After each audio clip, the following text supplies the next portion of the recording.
Hello and welcome to a brand new episode of the Nerdpocalypse Podcast. I'm your host, Jay. I'm here with my co-host, Micah. Hello. All right. We are back. There is plenty to talk about this week, so let's jump right into it. Actually, I have one story before we get started. This week in parenting, my daughter hit herself in the head with a rolling pin. Not just like hitting herself, but like decided to throw it into the air and it hit her right in the head. I was like, there's a lesson. I told you not to do that. You're crying? You're good? You're good? Okay, cool. Don't do that again. Yeah, Did you, you dude, I told you your daughter? Yes. Yeah, I did.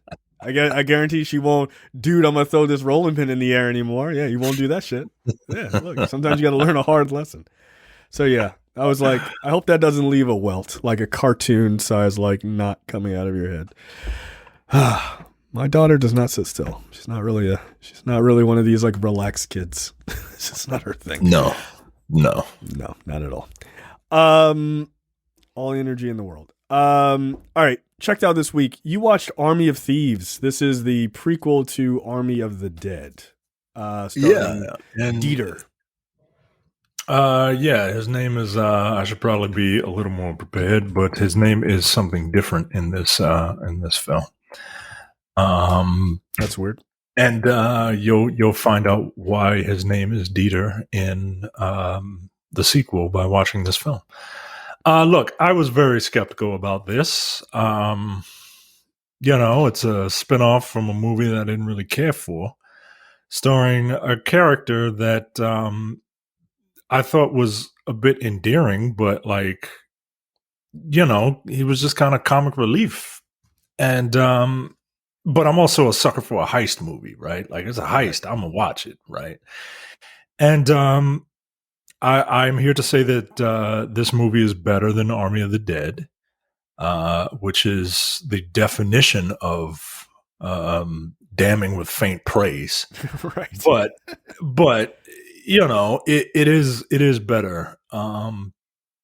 It's very tropey, right? Like it hits all the beats of a heist movie, with this type of heist movie where, there's a ragtag group of people who kind of come together to do this thing.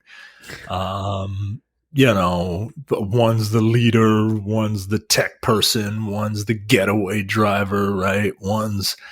He is the specialist, right? The safe cracking guy. Like he's the guy that they absolutely need to do these heists. And then there's the inevitable traitor, right? Like Army of the Dead then. Right. So it's not, and that's a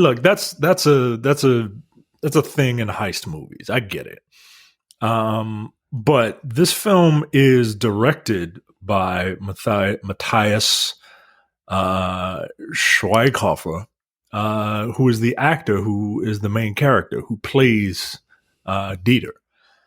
Sebastian is his name in this movie, and he's a dork, right? He's still the same endearing, like lovable character who's super nice and is just kind of happy to be there. The movie opens with him making YouTube videos about like the history of different safes, and like nobody watches them because it's about the history of safes. But one person ends up watching it, played by Natalie Emmanuel, and she's like, "Hey, come to this location and put your skills to the test." Right? The location is an underground safe cracking ring, like you got to go to a club and say a password and get in, and like there's like a safe cracking tournament that goes on in this movie. It's weird, but all right, I'm kind of I'm into it, and the movie goes on from there. Obviously, he wins it, and the movie goes on from there. Look, the everyone is a trope, but they play their parts well.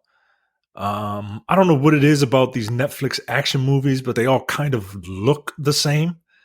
They all have like an oversaturation of color, but like not too much. NBC. You know, yeah. Schlock. It does kind of feel overproduced, but like it looks good though. It looks good.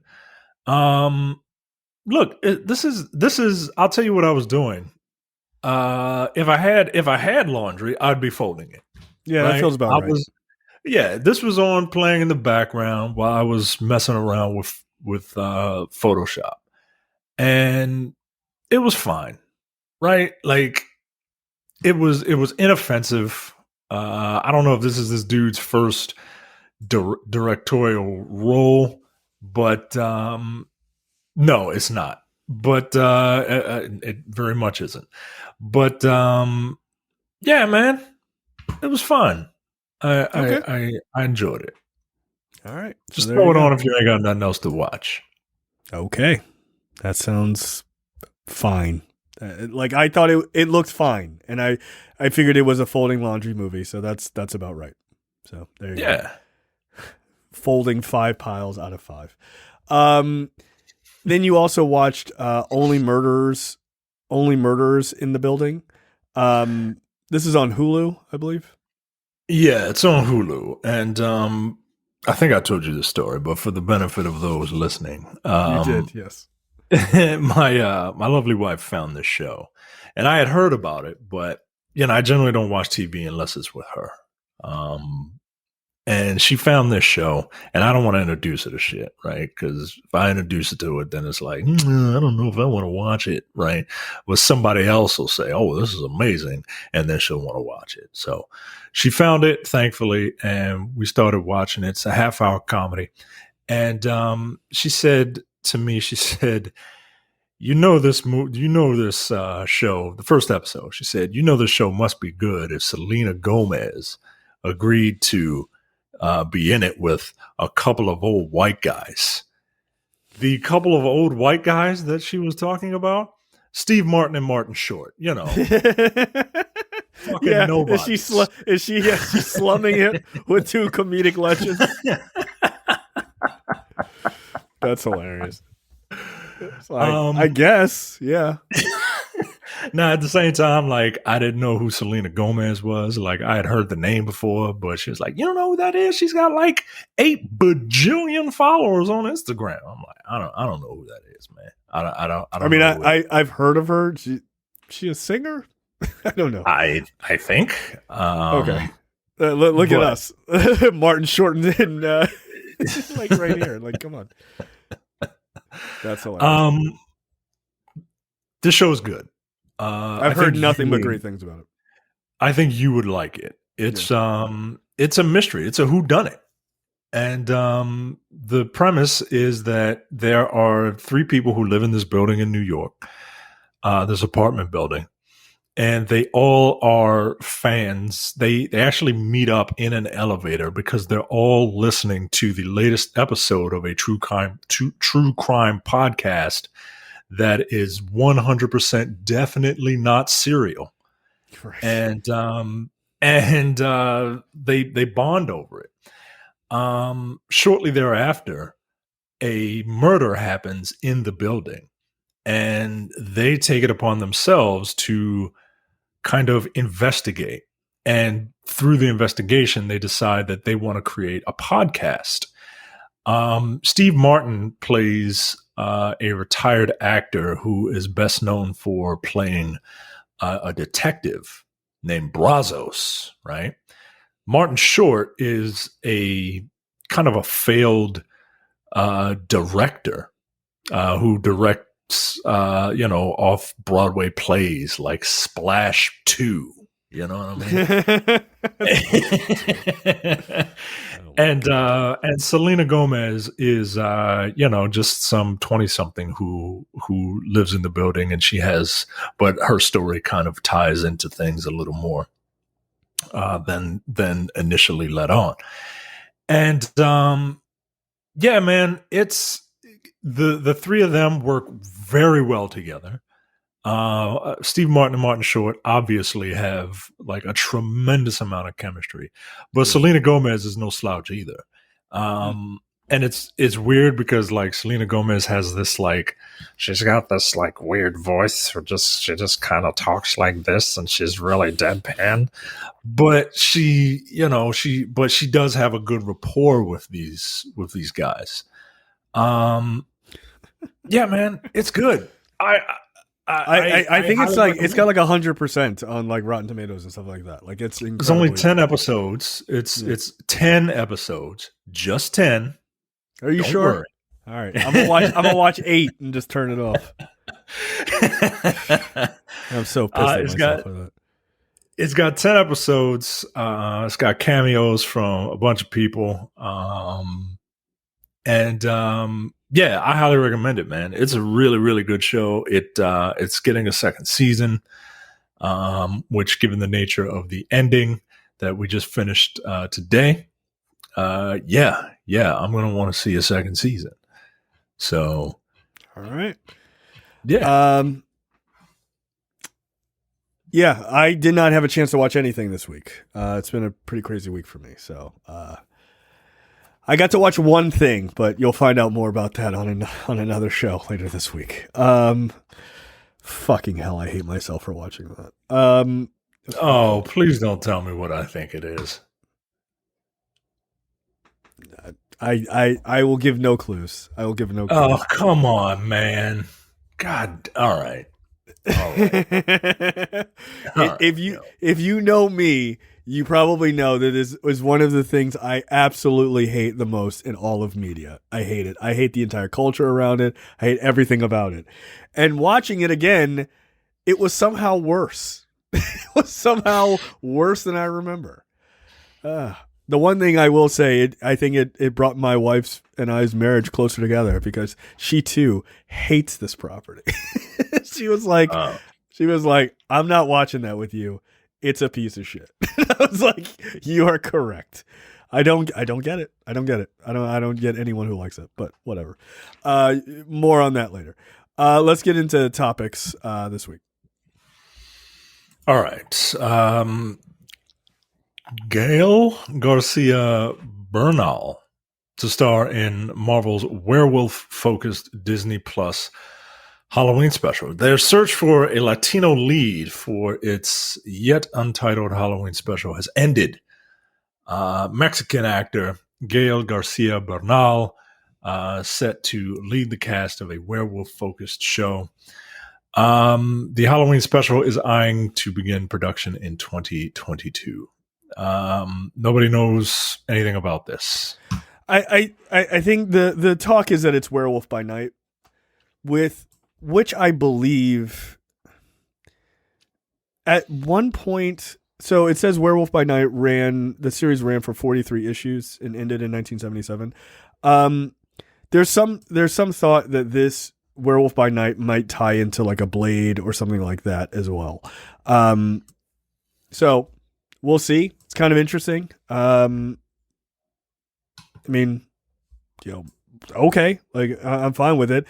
It'll be interesting to see if it's just like, if this is just a one-off. Is it a decently like produced limited series like the other ones, or like what is it exactly? I don't know.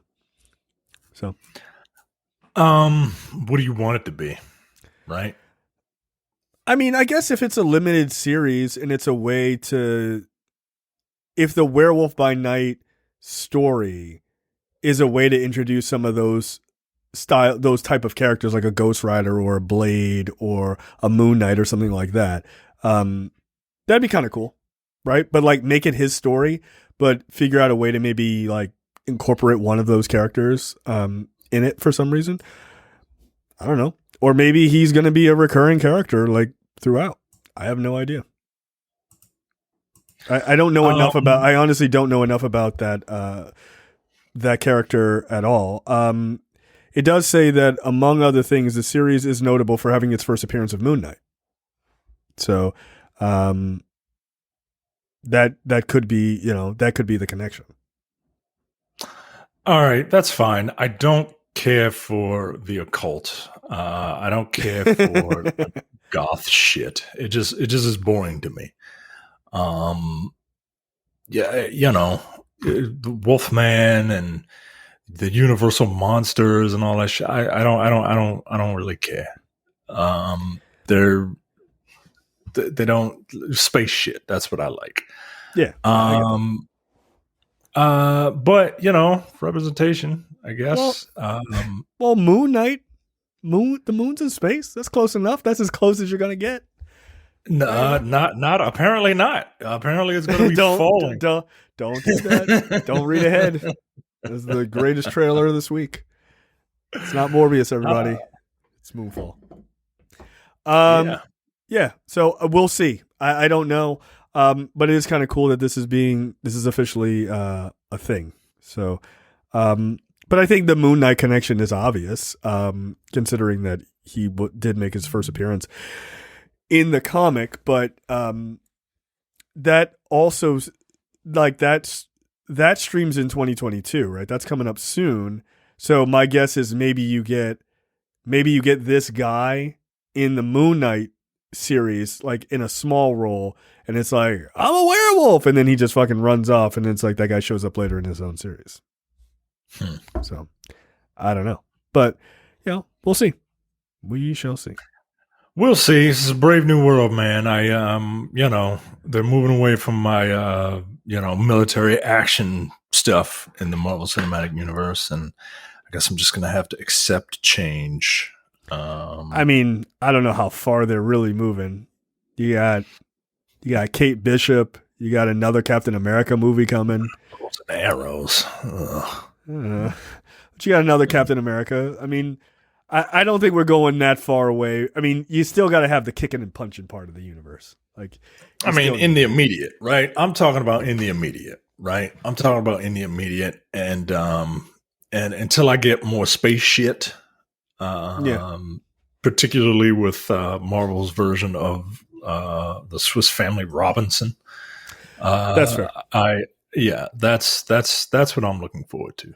All this other stuff is just like, I'm here for it, but like, I'm not terribly excited for it yet. Like, I'm not anticipating. You know what I mean?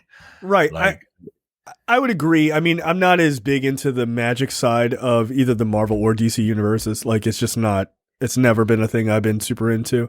I'm definitely more of a, like, let's go full sci-fi or the kicking and punching military side of it.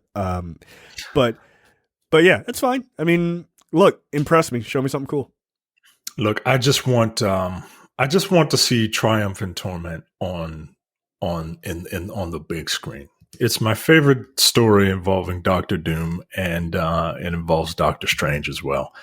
And it's just, they go to hell to rescue his mom, dude. Like, it's a great story, and I just want to see that on screen. That's it. Just small. Can I have that piece? Yeah. Can I just have Doctor Doom and his magical buddy go to hell? Go to fight Mephisto, right? Like, all you people want Mephisto. Like, he plays a pretty prominent role in it. He's going to be there. You never can tell. Yeah, so there you go. Werewolf by Night. All right, that's cool. Next up. Matt Damon and Robert Downey Jr. joined Christopher Nolan's Oppenheimer movie. Well, he's got what's the name? Like, trapped as the Universal Studios as they're the hostage, considering his fucking ridiculous needs. Exactly. They got Universal. He got Universal at gunpoint. Talking about, look, my movie's the only movie coming out for half a year, and that better be it. Yo, that's a great. Yo, you said 5 months. Yo, that's insane. Like, come on, dude. Like, come on. No movie can be released 3 weeks ahead of my movie or 3 weeks after my movie. Fuck off. Come on, man. Jesus Christ. Stop being an asshole. That's ridiculous. I mean, it's not like I'm not going to see it. So Matt Damon and Robert Downey Jr. have joined Cillian Murphy in Oppenheimer. It's a biopic, not a biopic. I hate when people say biopic when they pronounce biopic. It's biopic. Of J. Robert Oppenheimer, one of the fathers of the atomic bomb. Emily Blunt is on board also. And look, it's Universal saying that the movie is an epic thriller that thrusts audiences into a pulse-pounding paradox of the enigmatic man who must risk destroying the world in order to save it. I feel like Universal is using some classic like marketing speech, right? Like, what was that movie about the dude who created the lie detector? Was that it? Was it the dude who created it? And Benedict Cumberbatch played him. I can't remember, but I feel like I saw the movie. It was good, but it wasn't an epic thriller that thrusts audiences into pulse-pounding paradox of the enigmatic man who must risk everything, risk destroying the world to save it, right? Like, that don't sound like a biopic to me. No, it doesn't. And it also, like, I get it. Like, this is, they're portraying a theoretical physicist who developed the atomic bomb. No, like, this is it. Look, I'm sure it's going to be good. I'm sure it'll be well done, or just well done, right? Like, at a minimum. I think Christopher Nolan's a great director, but like, it'll be well done at a minimum. I don't think this is going to be the heart pounding, like, race to the end of time kind of movie. It's just not the subject matter, and that's okay. I think maybe they're trying to psych themselves up to get you to come out and see it because they spent a fucking grip on this goddamn movie. And they were probably hoping for a Batman Begins and not a fucking movie where people sit around and like, I got some beakers. Like, that's not as fucking interesting. Right. They didn't want the Imitation Game. That's the name of the movie, based about Alan Turing and the Turing test. Yeah, but they don't they don't. You're right. They didn't expect a movie that like your science teacher would take you to go see. You know what I mean? Yeah, they were like, yo, he's coming to Universal to do Interstellar. It's going to be amazing. He was like, nah, this is about the guy who wrote the book about Interstellar. He was like, oh, is that what this is about? He's going to go down to this local cafe and write 5 pages. Dan. Like, all right. Like, it's just not going to be that exciting. But the only way, like, knowing Christopher Nolan and knowing the type of movies he likes to shoot, right? He's going to probably, the way they're going to pull this off to make it much more interesting is he will probably backdrop it because it happens during World War II. So he'll backdrop it with soldiers fighting during World War II, right? You'll be following Tom Hardy or some shit, and like they're just about to not make it. This guy invents the bomb, they drop it on Japan, and then like luckily those guys make it back to their spouses, and everybody's okay, and the war's over. Minus all of the people in Japan who died. But like that's probably what he'll do. Instead of just making it about Oppenheimer, he will probably just backdrop it with some soldiers and some like war shit, so he can get his Dunkirk on in the meantime. But no, the main story, no, it's just gonna be like a guy with a fucking sketch pad. It's not gonna be that interesting. So that's what he'll probably do, which is fine. There's nothing wrong with that, but that's the only way you're gonna get Universal to be making statements like this. Yeah. I can't say that I'm like super excited for it. No, this doesn't get me excited, like Inception got me excited, but right. But we'll see. It's a Christopher Nolan movie. I've seen most of them. I don't think I've seen. I don't think I've missed any of his movies. I don't think. Did you see Following from 1998? That's his very first one. Yep. Yeah, that's the only one I haven't seen. Actually, no. I figured as much. Yeah. Memento, Insomnia, Batman Begins, The Prestige, The Dark Knight, Inception, Dark Knight Rises, Interstellar, Dunkirk. I didn't see Dunkirk. Tenet, and Oppenheimer. Yeah. I'll take your word for it. I'm tired of World War II. It's not. It's not a movie you need to see, right? It's not like 1917, which I think is a movie like you should see. I did see 1917. It was amazing. Yes. Holy shit, it was fucking incredible to watch. That was far better than Dunkirk, in my opinion. But Dunkirk is a movie that really plays with sound really, really interestingly. But I like Dunkirk. I thought it was good, not great. I would definitely put it in his like lower half of movies. I mean, I know it won a bunch of nominations or whatever, but I'd put it in his lower half of movies, honestly. All right. So fuck Christopher Nolan. Quote Jay. Yeah, that's right. Don't tell him I said that. All right. As a person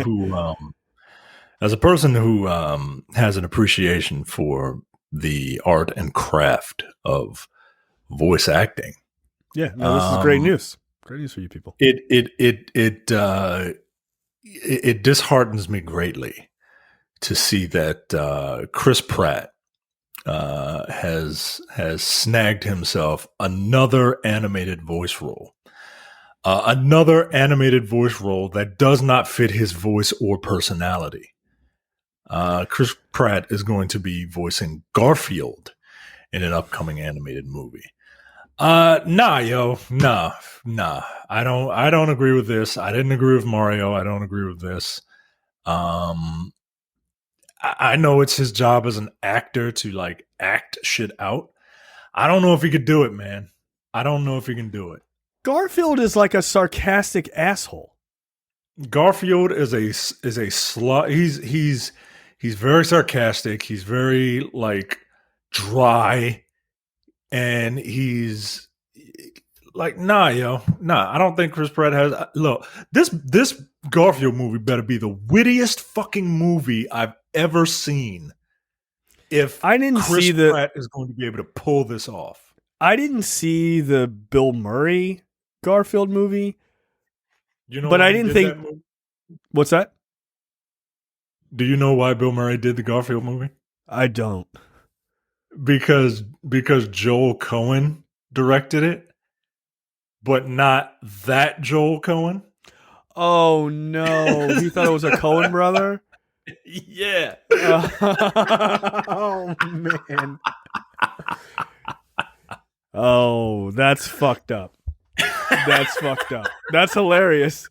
That's really goddamn funny. Bill Murray's whole thing, I don't know if this is still true. From my understanding, it is. Like, you can't just contact him directly and just be like, hey, you want to be in my movie? Like, he has a voicemail. Like, you just call it, and you're like, hey, Bill Murray, this is Joel Coen. Not that Joel Coen. I'd like you to do this movie. And if he wants to, he'll just call you back. Like, that's it. But apparently, anyone, if you get the number, anyone can leave him a voicemail to see if he'll do one of their like a request. So like he's done like small production shit because he's like, oh, that just sounds interesting. I'll just do it. Like he's a total kook in that way. It's like Danny Trejo will do like, even though he's a quote unquote big Hollywood star, like he'll go back and do like local theater for like young Latin kids who are trying to make it as directors. He's like, I don't give a shit. Fuck it. Give those kids a chance. It's kind of dope. Yeah. I like that. Good. Like our play is starring a bunch of nobodies and Machete is here to play the lead role. Put some shine on it. That's what you do, man. That's called paying it forward. Yeah. That's what Bill Murray did unwittingly when he saw the writer. He saw the writer. It said Joel Coen, and he was like, bet. I'll be in a Coen Brothers written Garfield movie. Yo, he didn't even think twice about it. Like, isn't that Joel Coen? No. Surely I'll click on the Wikipedia entry for this guy to find out. That's wild. That is a super wild fucking thing. Yeah, I did not know that. Amazing. I just found that to be hilarious. It is. Look, I don't mind Chris Pratt as an actor. I think he's a little one note. Like I don't know if he has a lot of range, but but his shtick, what he does it well. He does it well enough, right? Like Yeah. if you wanted to recast Indiana Jones, He makes sense. maybe. No, I think he makes perfect sense. I honestly, I think the biggest thing with Chris Pratt though is I think he's outworn his welcome, or he's worn out his welcome in the MCU, and I think people are still mad at him because his character fucked up in in Infinity War, and it's really weird. Like there was like a noticeable turn on Chris Pratt the person after that movie came out. People were like, "Yeah, fuck that guy." I'm like, "That's a role." Like, I think, but there's other shit with him too, by the way. Yeah, I don't think it's necessarily that. I think that might have something to do with it. I think we're so tribal now in our politics that I think his politics plays a non-insignificant portion in how people feel about him. I saw a thing today that I thought was like, wow. I mean, I'm not the world's biggest Chris Pratt fan by any means, but like, cut the guy a break. Like, I guess he just had a kid with his new wife, right? He's no longer married to Anna Faris. He's married to some other woman. And he had posted a picture, I guess, on Instagram or some shit. And it was like, you know, she like his wife is like looking up at him or whatever. And he was like, "Oh my God, find you a person who, you know, looks at you like she's looking at me. Amazing. She's wonderful, blah, blah, blah." Like whatever, like hokey, normal, you know, shit. And he goes, you know, "She's beautiful. She's smart. She gave me our healthy daughter, you know, blah, blah, blah, blah." And then people started like apparently doing like hashtags to Anna Faris, his ex-wife, because him and Anna Faris have a son who has, I think, autism, right? And they're like, "Oh, you said healthy daughter. Well, what about your son?" I'm like, "Yo, come on, yo. Come on. You gotta relax, yo. You gotta relax." Jesus Christ. Right. So like he's not daughter, saying man. right. Like, he's not saying healthy daughter as a direct line against his own son. That's not what he's saying, dude. Come on, man. And he's not saying it, and he's not saying it as like a dig to Anna Faris for, you know, not spawning a quote unquote healthy child. Yeah, somebody who would think like that is a fucking asshole, by the way. Like, right. And that's a real dickhead thing. Like there's nothing wrong with people with autism, yo. Like they're not unhealthy. What the fuck? Like, no, fuck you for thinking that. Right. Like I was just Jesus Christ. I was like, okay, I get it. We don't like Chris Pratt now. That seems a little fucked up to make that leap. That's really wrong, dude. Like, come on. Like, relax. But yes, I think the tribalism of our politics has a lot to do with that. And again, I'm not like, whoa, it's Chris Pratt, my favorite actor or whatever. Like I was super excited when he was cast as Star-Lord because I only knew him from Parks and Rec and I thought he was hilarious. And he crushed the role. Like he did. I thought he did a really good job with the role. But like finding out more stuff about him personally, I was like, oh, okay, well, not like the world's greatest guy, but like I don't think he has issues with his son.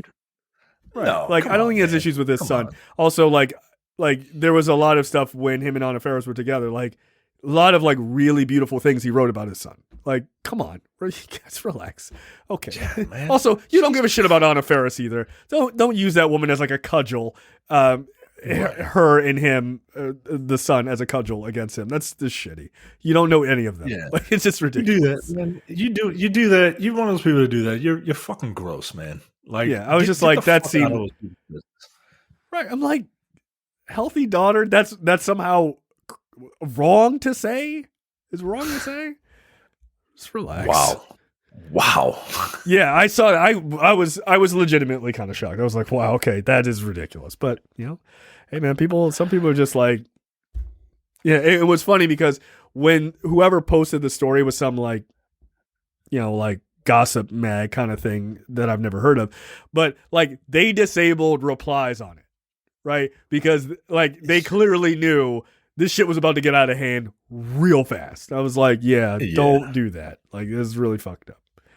That's a goddamn shame. Yeah, I don't get it. Oh, man.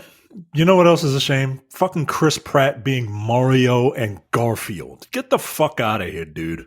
What's more egregious? Him being Mario or him being Garfield? Him being Garfield. Him being Garfield, dude. Yeah, it doesn't fit his personality. It doesn't fit his personality. It really doesn't fit his personality. Like Mario doesn't really have a personality. You know what I mean? Mario just Mario doesn't. Yes, that's correct. Yeah, Mario doesn't have a personality. Garfield definitely has a personality. And Garfield is like an old Jew. He's funny, he's dry, he ain't got time for this shit. Likes eating food. You know. I feel like a Larry David led Garfield movie would be pretty good. It would be pretty good. On, man. Come on. It would be pretty good. That's it. That is who you cast. Yeah, I'm cool with Larry David as Garfield. That makes a lot of sense. But yeah, it should be somebody like they got to be able to bring that sort of like the entire world gets on my fucking nerves attitude at a moment's notice. That's just not Chris. That's not who Chris Pratt comes off as. Right, and but like low. I think he can do that, but he can't do it low key. Right, like he'll always be high key. Like yeah, that's right. That's right. Oh, I hate Mondays. Like all right, like, right. Just chill. Yeah, he feels more like normal to me than Garfield. He's normal. Hey, get out of here. Yeah, he should play normal. That makes way more sense. All right, next up, famed rapper vows not to use real guns anymore. Shut up, dude. Dwayne The Rock Johnson vows to stop using real guns in his movie and TV productions. Look, just took one take of his, and then a swig of whatever his tequila's name is. Dwayne Johnson has joined a growing faction of movie business professionals who are vowing to stop using real guns on films and TV sets in the wake of the Rust tragedy that killed the cinematographer Helena Hutchins. He says any movie we do, $7 does with any studio. The rule is we're not going to use real guns. That's it. We're going to switch over to rubber guns and we're going to take care of it in post. Here's my question. It's a rubber gun. Like you can make, like, you ever held like a lacrosse ball? Like, they're really hard, right? They bounce, but they're really fucking hard. Somebody hit you in the head with that thing, it'll fuck your day up, right? You could make that, like, so it's not like wiggly, right? Like, I don't even know what you'd have to do in post, right? Like, it has the weight. He's talking about muzzle flashes. Or muzzle flashes. Okay, that makes sense. But, like, why hasn't Hollywood been doing this for 30 years? One, I really it's don't probably get it. cheaper. It's probably cheaper to use a real gun because guns are ubiquitous in this country. Yeah, I guess that's sadly true. And for it has the heft, right? It's a real gun. And regarding like blanks and shit like that, like you pulling the trigger and seeing a muzzle flash, feeling the gun recoil, it helps you in your acting. Like it gives you it gives it a verisimilitude, and you don't get that just by going bang bang. You know what I mean? Like, well, maybe you should learn to act. If only they were paying you millions of dollars to pretend. If only they were doing that. Look, if they need expertise in handling guns, they should just watch 3 the Hard Way. They could easily learn how to handle a gun. One of the all-time greatest movies. But yeah, I don't understand. I mean, look, all jokes aside about The Rock, like, no, this makes sense, and I'm glad to hear he's doing that. Yeah, the showrunners for The Boys, the showrunners for The Rookie, they're all doing this. And like you said, it's I'm sad that it took another freak accident like this to happen. Right. And I honestly, everyone's saying this. I don't know how long they'll do this. 2 years. What? 2 years? Yeah, because it's cheaper. It's cheaper, and I think people will. I think these companies and look, it's not a bunch of people saying that they're doing this, so maybe they'll keep to their word. I hope they do, but I can't imagine that you're going to have this kind of accident happen again. The only other accident like this that was well known was the Brandon Lee thing, and that was 35 years ago. Yeah, like 30 years ago. Yeah, so they're very, very, they're very careful about stuff like this. That's why it was such a, shock when it happened. But I think this is just people overreacting. I think things will be back to normal, status quo. And I think they'll just take the time to really, really check. Now, some directors won't, they'll refuse, right? Like I told you last week, I saw an interview with Ava DuVernay. She was just like, I don't like guns. I don't know anything about guns. Therefore, I'm never going to have a real gun on my set. But, you see Michael Bay ain't say that shit. Oh, hell. You know what I mean? Like, that's half the budget. It's guns. Get the fuck out of here. My question is, like, there's like airsoft guns, right? That seem to have the same heft, right? Look, gun enthusiasts, like, relax. I know that actually only weighs half the weight. Like, just relax. Okay, I get it. But seem to have the general heft. They certainly look like real guns, right? Like, they have to put the orange strip on it or whatever so cops don't fucking shoot a kid. Why not just use those? Right? Like, those are mass manufactured. Like, it's not like you can't go out and buy them. Because you could shoot somebody's eye out. But you don't have to put pellets in them. You don't have to. Like, if you're doing CGI, you can still pull the trigger. If you don't, then just pay people to make rubber guns, like you said. I see what you're saying. Like, to me, there seems like there are solutions that have quite long existed, right? They're like, we're going to get rubber guns. Well, there's not like a new company started tomorrow who's like, oh shit, no one's thought about printing rubber guns. Let's get in on that. Like, I'm sure you can get fake prop guns quite easily. But the question is, why haven't they used them all this time? Right? Like, again, they're actors. They should be able to pay. I mean, I can understand like machine guns that have a certain recoil, right? Like, if you're shooting like a machine gun in a scene, you've got like the thing kicking back and all this other stuff that you would either have to CGI that, which is cost that, you weren't clearly expecting. Or if it's like moving and it's like moving a person's shoulder, right? Like, you'd have to show that recoil. Like, I get those kind of things, but handguns? No. In movies, people don't even barely recoil when they use a handgun. It's just like, boom. Yeah. Like, they don't even think of it. When they're using like 50 caliber handguns, they like guns that should take your arm off. Right. They're just like, Hey, what? No, dude. It's like two hands braced against a wall, right? Right. Like, no, you're not just doing a single hand shot on a Desert Eagle. You're not doing right. Yeah. Do yourself a favor and YouTube people using Desert Eagles for the first time and give yourself a laugh. Because it's like, hey, you're blowing your shoulder out, man. Like, get out of here. And they're in movies, they're not firing one. Sometimes they're firing two Desert Eagles, like akimbo. Right. I'm like, yo, come on. All right, I think this is all very fake. So yeah, you could just use rubber guns. It's fine. Look, these are movies. It's not necessary for people to even be in harm's way with real guns. It's just not. It's not.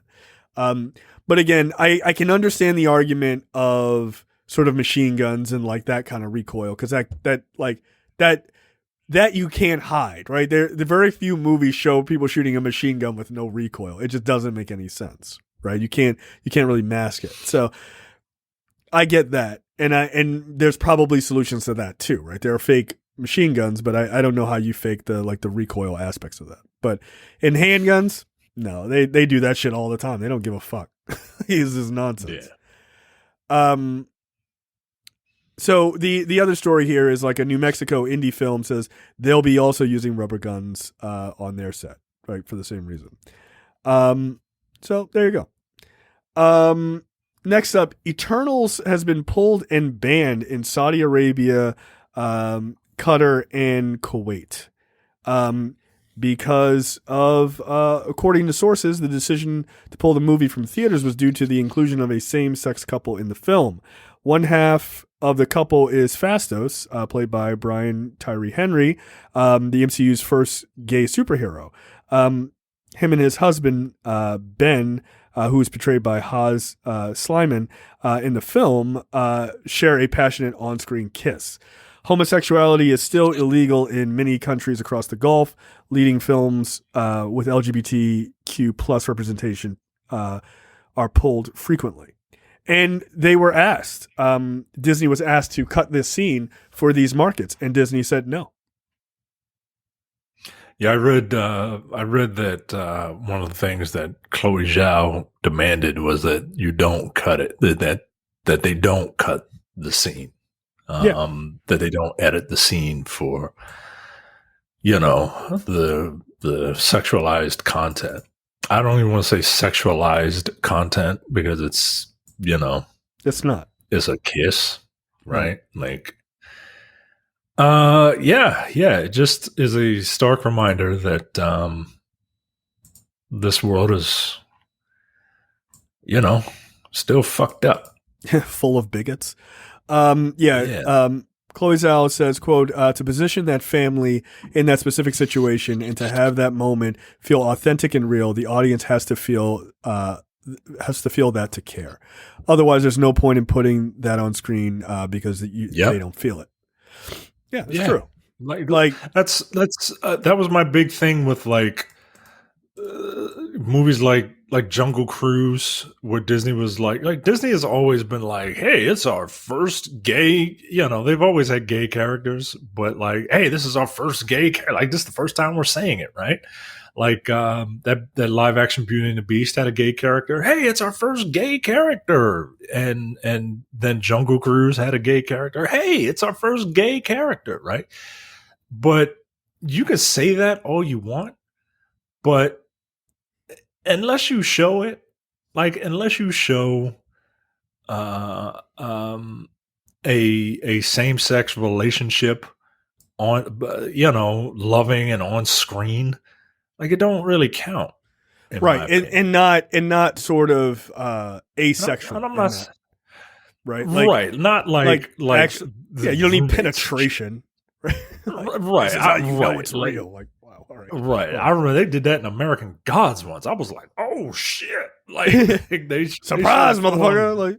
They showed full on gay sex. I was like, okay. Oh yeah, I remember that scene. Yeah, it came as a surprise to me too. And look, I was shocked. I was like, okay, all right, all right. That's what else is this show about? Is all the show's about? Is it? No, but in all seriousness, but you have to if you're going to show that these people exist in the world, how many superhero movies have we seen of the superhero guy kisses his girlfriend before going off, to save the planet or whatever? We've seen this a million times, right? Captain America got his best girl at the end. Right. So it's after making out with her niece prior. Bit weird. But if you're going to show them as full beings, right? Full people, then you have to show this. And it shouldn't bother anybody, who's part of the modern world. I have a suspicion that this movie, since it is not being, it's hitting some walls critically, I would say. I have a feeling that conservatives will jump on the fact that this is in it as a reason, when it has literally nothing to do with it. but they will jump on this as being the reason. So, is that why people are review bombing this? Yeah, they are. They were. Yep. But critics had a problem with it too. So, we'll see. And some critics that I actually respected were not huge fans of it either. All right, we'll see. We'll see this weekend. Yep. But I think Disney should get credit for saying no, go fuck yourself. We're not changing it. Which, by the way, tells me that this is going to get pulled in China too. Oh yeah. I don't even think Shang-Chi. I don't even think Shang-Chi made it. Was released in China, was it? Not yet. I don't believe so. Look, I said this. I said this a while back. Like, then don't show those movies there. Whatever. Like, look, I know it. Money talks. And I get that. But at a certain point, you are going to hinder the progress of this country by kowtowing to these places. Don't kowtow to them. Look, if I was Disney, I'd be like, guess what? There's gonna be dudes making out at the beginning of every fucking Marvel movie. Now you tell your citizens why you can't see it, or why they can't see it. That's on you. Like, if you want to force the world to grow up, that's the thing. No, they don't care. Right. But the problem is, if you start to just pull that entertainment, just be like, look, we're just not releasing it in your countries. Like, that's what you do, right? They pull this movie in Saudi Arabia or Qatar, no big deal. The next movie that doesn't have anything like that in it, you don't even release it there. Fuck you. Oh, well. They're not going to, they're not going to do that. I know. They're not going to do that. That's the difference between me and them. I'd be like, go fuck yourself. Yeah, you don't give a shit about money. I don't need the $55 from Qatar. I don't. Like, if I'm Disney, I don't need that money. Like, I'll be all right. Like Saudi Arabia, are people even allowed to go to the theater anymore there? Come on. So, take a bold stance. Their first movie was the Emoji Movie, so they don't know what movies are. Wait, what?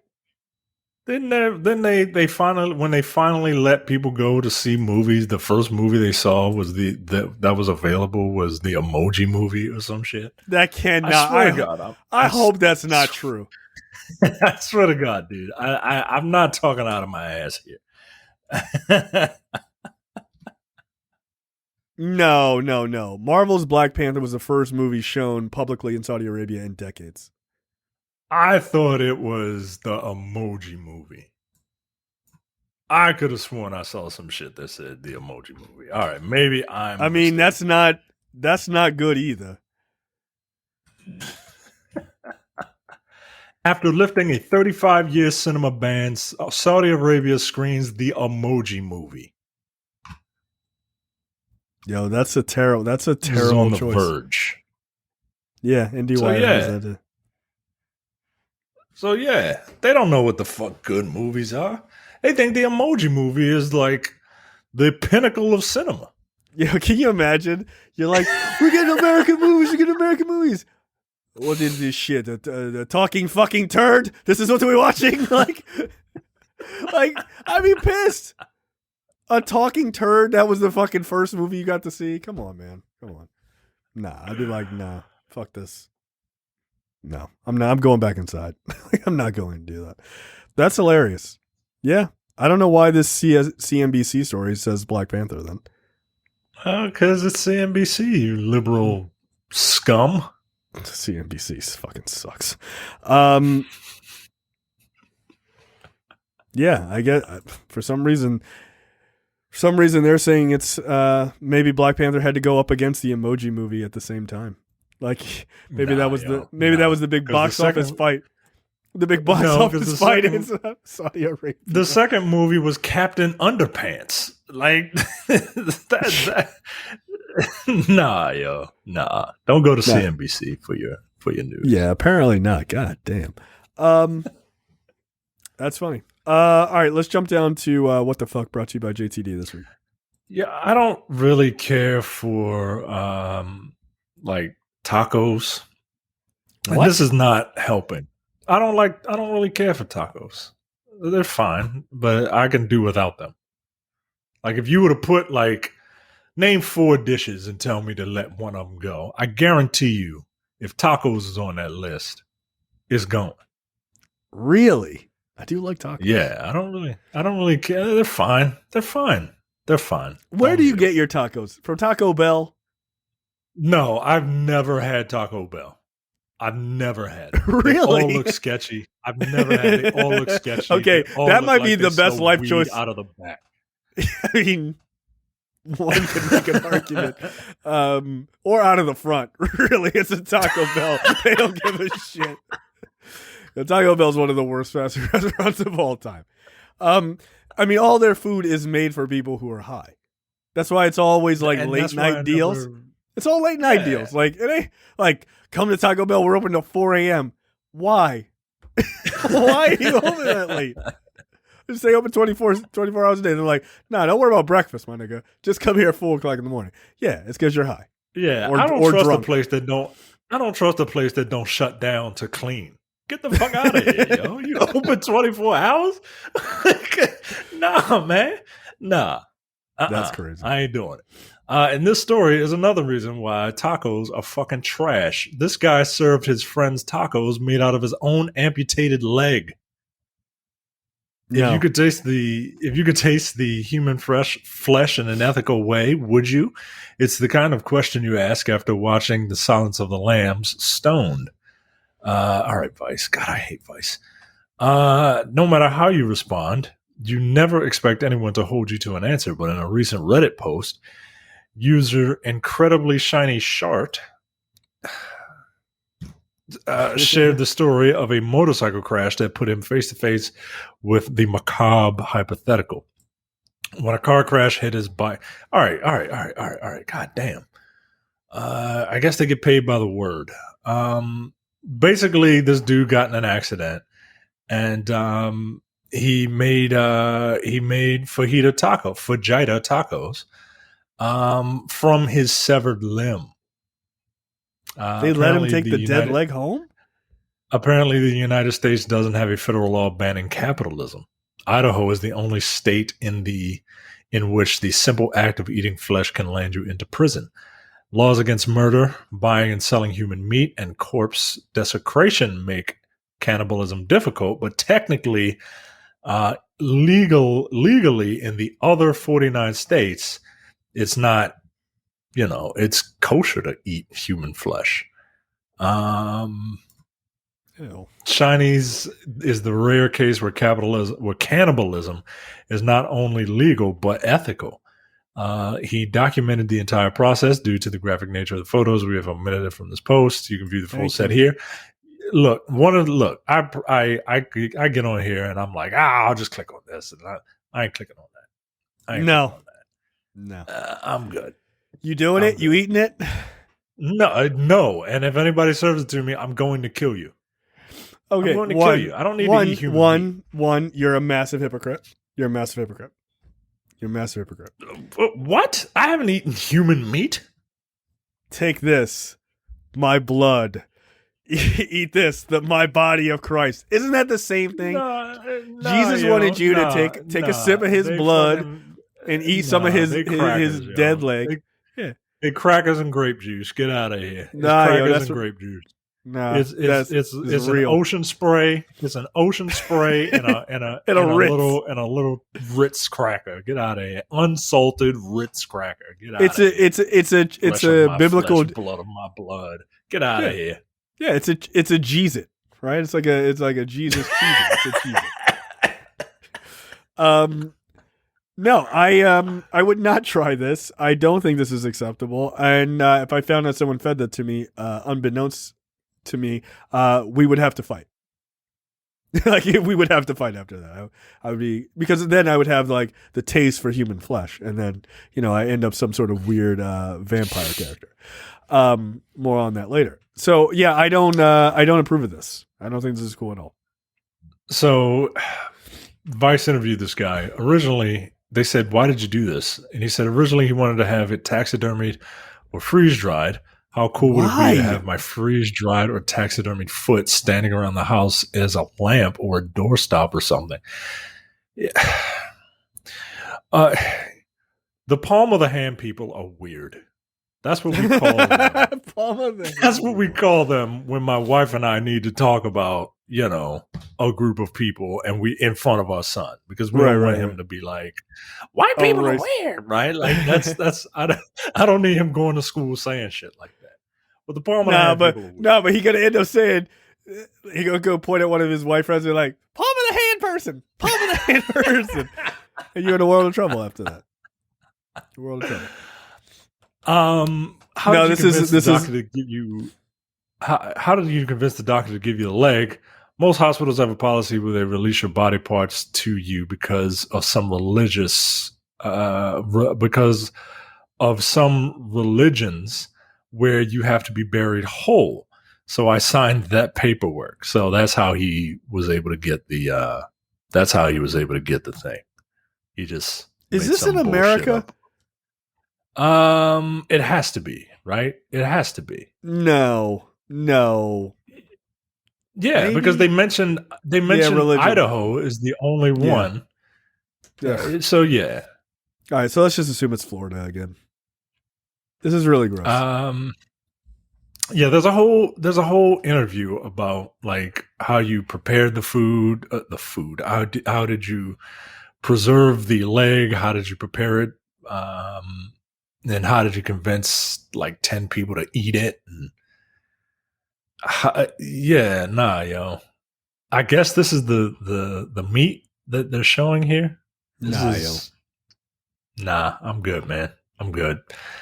And look, human meat probably tastes like, hot dog meat or whatever, but like just the thought of it is gross to me. Sorry. No, I couldn't do it. No way. Yeah. No. Unless I thought it was going to give me superpowers. Then maybe. Nah. But I need to know what the powers are specifically.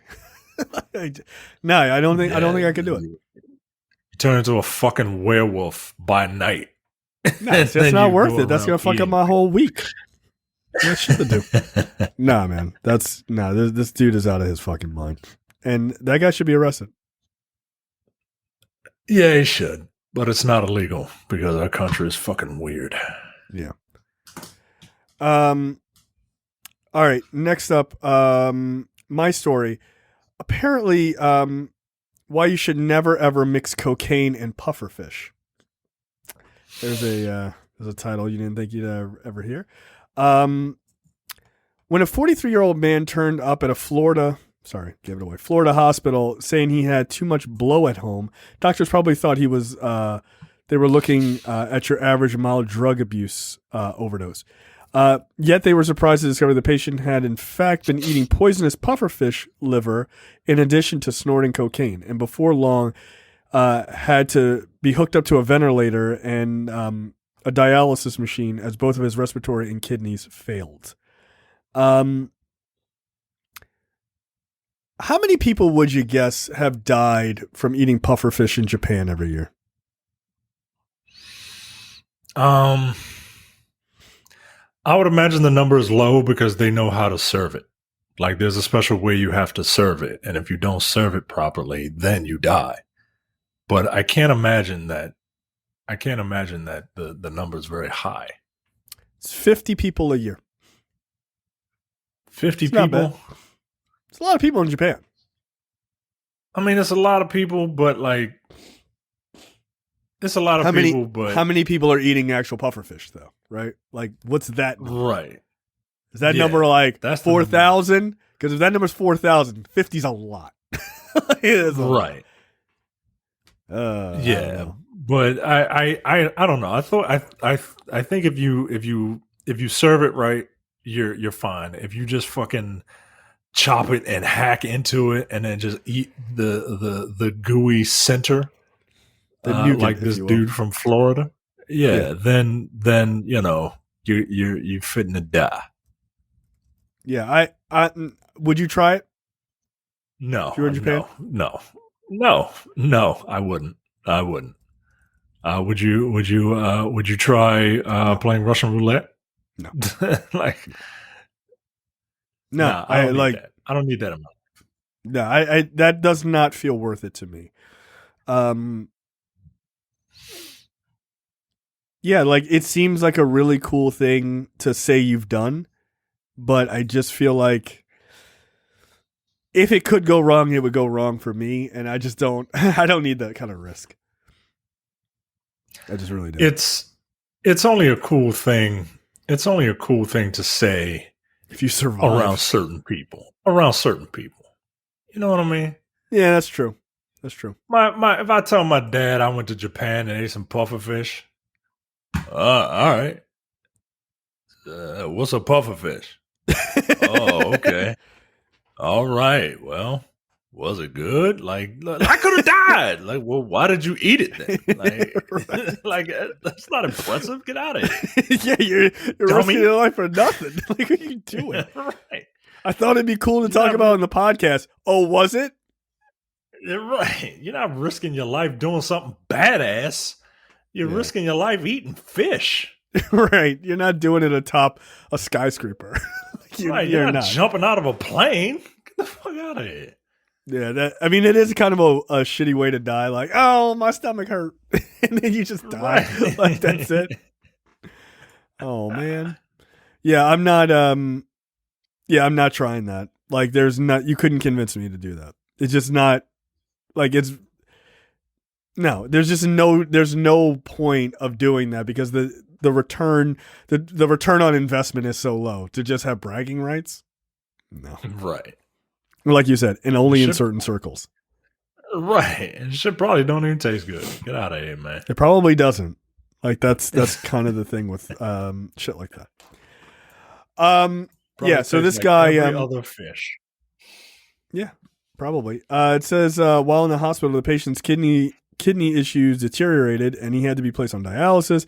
He also developed pneumonia. The doctor soon had to place a tube in his airway to help him breathe. Yeah, so he had COVID. If you eat enough fugu, you just get COVID.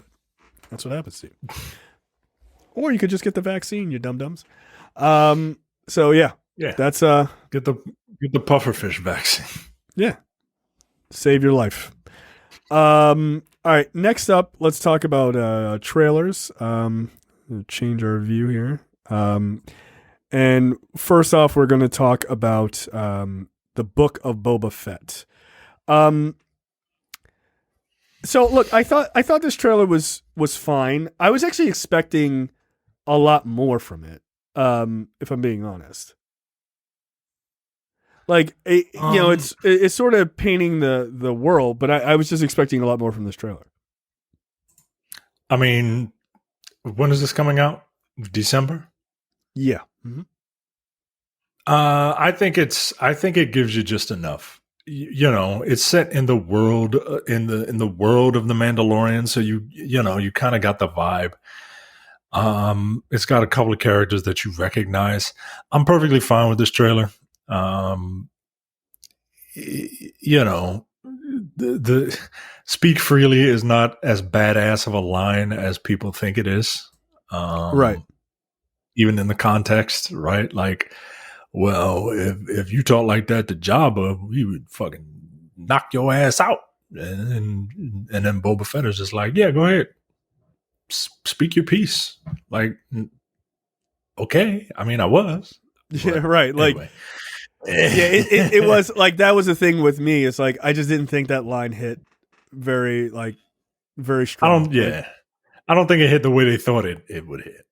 Right. But the thing I'm very happy to see is that I'm very happy to see that Boba Fett is now a character. He is a character with purpose and agency and he's interesting. Right. He wasn't before, and the books don't count as per Sony or Disney when they threw all those motherfuckers out. They said none of this shit matters anymore. Right. Only the stuff that we want to matter matters now. But no, I got everything I needed from this. I think it's interesting. I think it's a pretty decent trailer.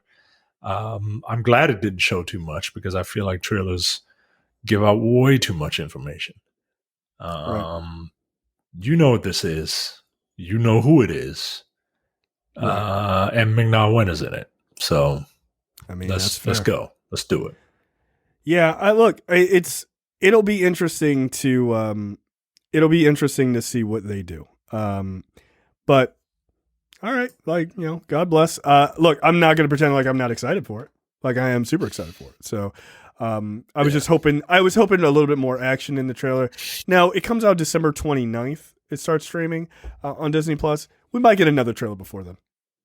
Like one last big, it's the end of the month. Right. Like, you know, get like a big hurrah, kind of like get you amped for the show, probably beginning of the month or something like that. Or midway through the month, you'll get something maybe like, 2 weeks from now. And then it's just like, they drop some big trailer. So I'm okay with that. So we shall see. Next up is the trailer for my favorite movie this week. This is the second teaser trailer for Moonfall. Look, I think this looks amazing. And by that I mean it looks perfect, and there should be no criticisms about this movie whatsoever. Everyone should be giving this movie 100% or 5 out of 5, depending on your score. It doesn't look ridiculous. It just looks like a regular good Roland Emmerich hates the earth real bad type movie.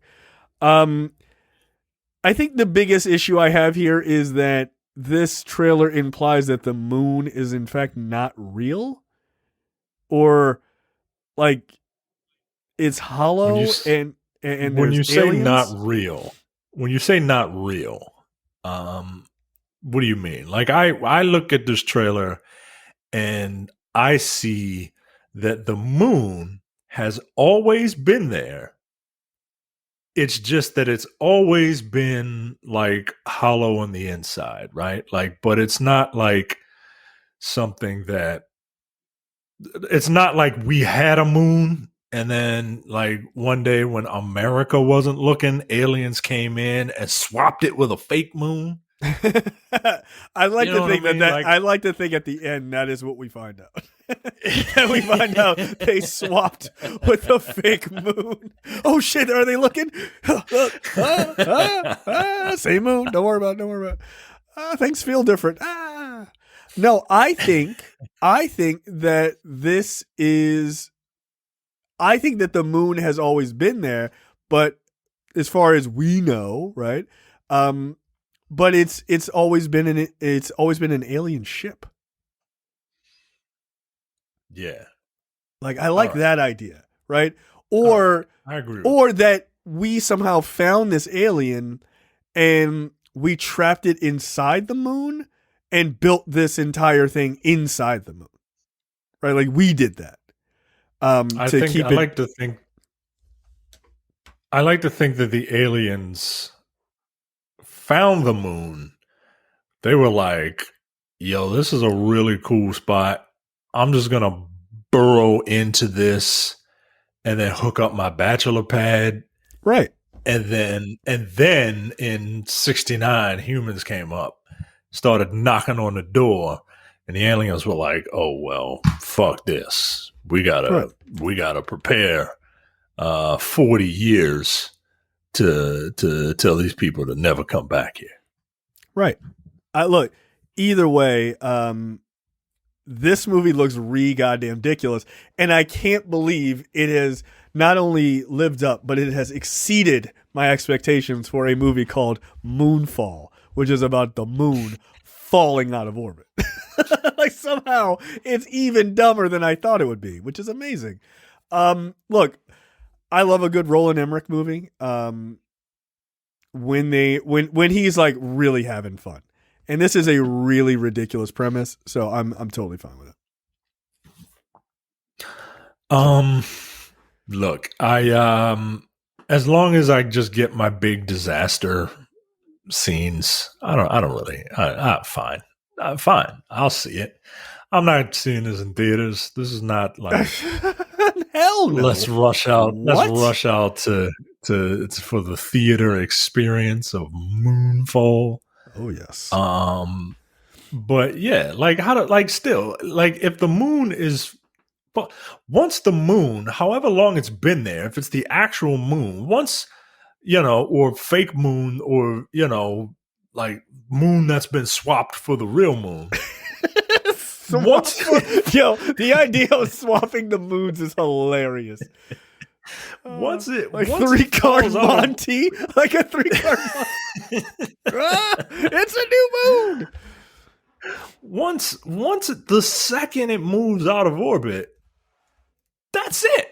No, the world is gone, yo. It's just like it's in complete turmoil. Like that's like there's no going up with like drillers to destroy the moon. Like it's a lose-lose situation. If you destroy the moon, the world is done. If the second the moon falls out of orbit, the world is done. Like that's why I'm so intrigued by this, to figure out how anything is going to survive. I don't know how anybody is going to be left.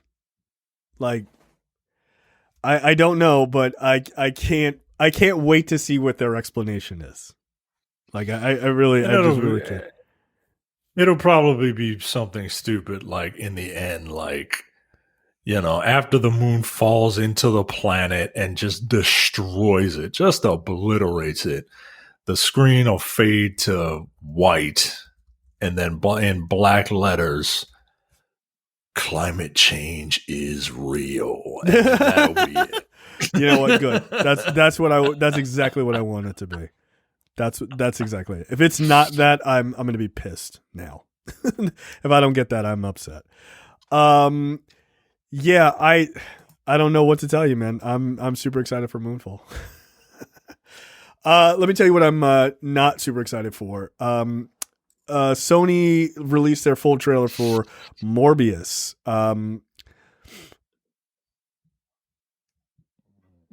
What did you think of this trailer? I mean, I'll just say this. This looks better than Venom. Like, significantly better than Venom, actually.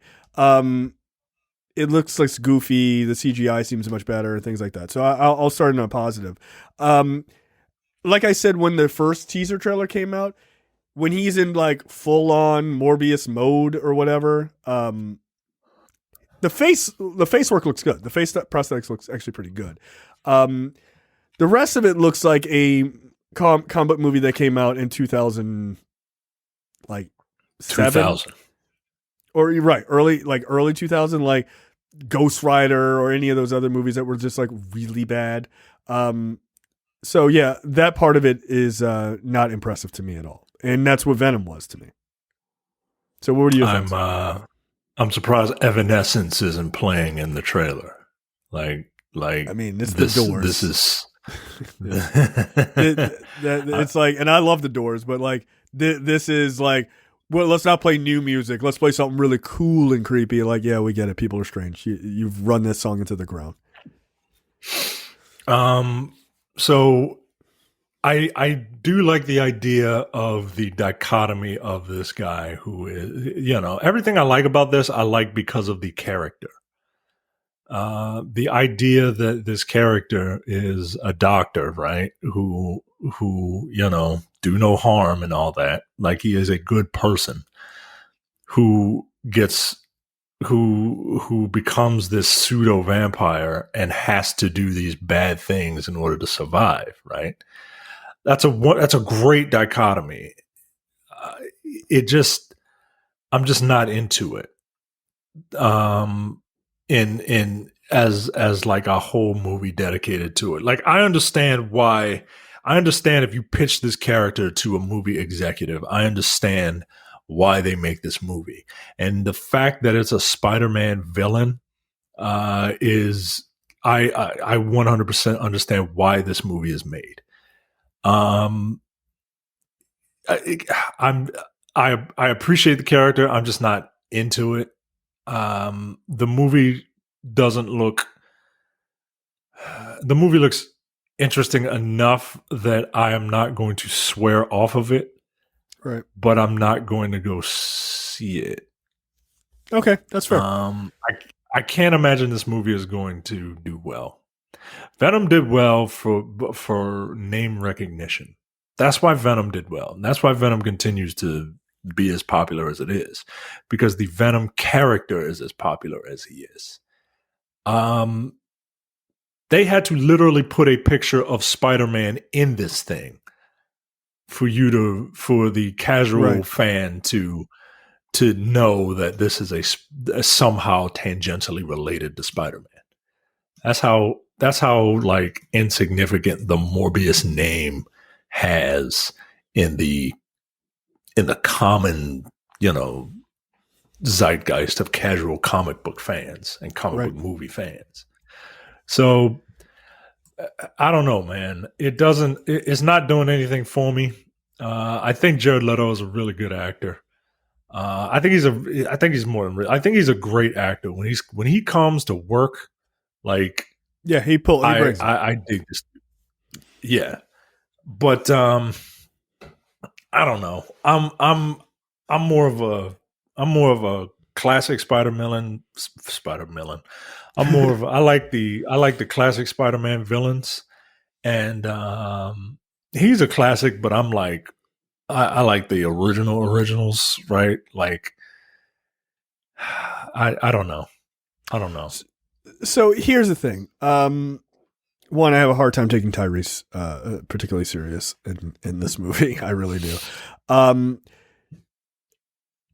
I don't think, people are like, oh, well, this is in the MCU, because Venom is in the MCU now, I guess. I don't think this is. I think weirdly this is in the Sam Raimi universe. Right? I think there's a reason why they chose Spider-Man, the cut of the picture of Spider-Man that they did, right? It's actually from a PS4, I think, but it's the Tobey Maguire Spider-Man. The Daily Bugle, as some people pointed out, is like, you see the newspaper. The Daily Bugle in the MCU is not a newspaper. It's like an Alex Jones type of thing. So it doesn't make any sense, right? I thought he was fired from the Daily Bugle and has his own podcast, but maybe I'm confusing that with the game. No, maybe I'm confusing it with the game. I think that's with the game, right? So, because like when J. Jonah Jameson shows up at the end of Far From Home, he's like, it's the Daily Bugle, like it's like the official name or whatever. So, but they're trying to reinvent it for the modern age, right? Yeah. Which makes sense. Yeah, you're right. So, I don't think that he's in the MCU. I think it's in the Raimi universe. That being said, their move might be, and this is actually kind of a clever one, is that they can keep that this character in that universe because they're not really moving forward with it. But we're about to find out that the Spider-Man of that universe still exists, right? In Far From Home, or No Way Home, excuse me. So, like, is it that at some point MCU Peter Parker visits this universe? I don't know. But I don't think it's as clear cut that he's in the MCU. I don't think that's happening at all. I think Sony has their own Sony Spider-Man. I think Sony has their own universe. Let's just call it the Sony Man universe. Right. And I think the Spider-Man that we see in the MCU will come to that universe, right? Like so like they're not associated, like they're not intertwined, but there's enough of a leap there. There's enough of like a through line with Tom Holland. He can easily just go to San Francisco or whatever. And it turns out in San Francisco, that's this little pocket, right? Like and if you want to, like, in your head canon, just say it's part of a larger world, then fine. You can do that, right? Right. Same thing with Michael Keaton being there. I'm presuming he's playing the Vulture. He just goes to that part of the world, and in that part of the world, that's the Sony Man universe. I don't even know that he might be playing Adrian Toomes. I'm sure he is, But I think that it's Adrian Toomes of a different universe. I don't think it's the Adrian Toomes that we've met before. That's my guess. Yeah, that's right. Yeah, because it could be another. This could be another spot in the entire multiverse. Madness. Yeah, right. And I think you might have a situation where Sony is like, look, you get to play in the MCU Spider-Man, Tom Holland Spider-Man. You get to play in the MCU for as many movies as we decide. But when we want you to come fight these guys, you figure out a way to portal your ass over to this other universe and you can fight these guys. And you can jump back and forth and they can keep those worlds completely separate. Yeah. I don't know. Yeah, you can do that. Yeah, because Spider-Man's weird enough. The everything about like Spider-Man is just weird enough where that's not implausible. You know what I mean? Right. Like dimension hopping and shit like that. So, right. So I mean, it would make sense that this universe is more Maguire's universe or some other version of that. Like people are like, oh, he's got murderer on the poster, right? And they think that it has to do with Quentin Beck. But it could just have to do with Norman Osborn, right? Like if you're looking at the Sam Raimi universe, they thought Norman was killed by Spider-Man. So it would make sense. It would make sense that here he is in, here he is considered a murderer in this universe. It doesn't have to be about Quentin Beck in the MCU. So I don't know. But I think this is kind of like a what is it? Like a one-way mirror, right? These characters can see into the MCU, but you're never going to get referenced. Anybody in the MCU outside of Spider-Man going to this world is never going to reference things that happen with any of this Sony shit. Like that's never going to happen. I would be shocked to know. Like if the Hulk was like, yeah, that vampire guy, that was crazy. Like unless he's talking about Blade, like this shit is not going to happen. Because Kevin Feige can't control this. And he's not in control of this fucking horseshit mess that they're making. So, I mean, you got Kraven that's coming up next. Like, he's not in charge of that. Yeah, they're just going to ruin another character. And look, it was fine when they were ruining Morbius. Who cares? But now you're going to ruin a character I like. Yeah, man. You're going to ruin one of the Sinister Six, man. Like, it's a founding member, bro. Yeah, he should have been. Damn it. Yeah. Again, my biggest regret is that we don't get to see Marvel's version of those characters, like full on, which is a shame. Also, just as a last note about this trailer that really bugs me, when he says, I've got increased strength and agility, and I have some sort of bat hearing or bat radar. I'm like, it's sonar. Just say sonar. Bats have sonar. Just say the word. It's a word. It's a real word. But yeah, besides that, this trailer is a whatever for me. I don't really care. I agree with you. I'm not swearing it off like Venom. I think it looks far better. I saw the first Venom movie. I had no desire to see the second movie at all. This one I may catch. I can't imagine seeing it in theaters. No. If we get a screener for it, I'll see it. I'm very interested to see people's opinions of this. I don't know, but it looks like every other Sony movie, man. Like you said, what you want about those Marvel movies, man. Like at least you can see what the fuck is going on. And I get it, right? Like this is like pseudo horror, so everything's scary in the dark. I get it, right? He's a vampire. Vampires kind of hang out at night. I get it. But like everything is so dark. And it's not just this movie. It makes sense for this movie. Did it make sense for Venom? For everything to be so fucking dark? Everything happens at night? Everything? Yeah, I mean, but that's just a Sony, like, look, even the logo, the like silver, bluish silver, whatever, that is a very Sony thing. Like their logo looks like that. It's not that dissimilar. Like that's just a Sony thing that all of their shit looks like this. I can tell a Sony movie from a mile away. It's very, very easy. So yeah, they use the same like like, I don't know, loots or whatever to put them across all of their film. Like they're just like, oh, it's a Sony movie, just put the Sony loot on it, and then it's like all greens and blues. Like they just do that to everything. So whatever.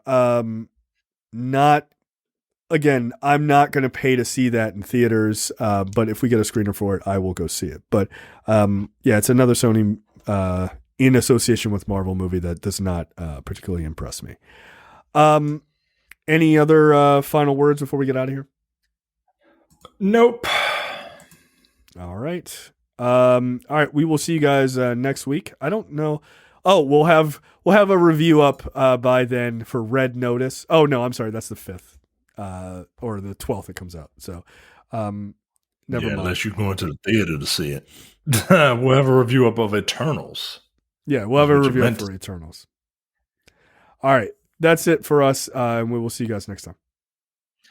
See ya.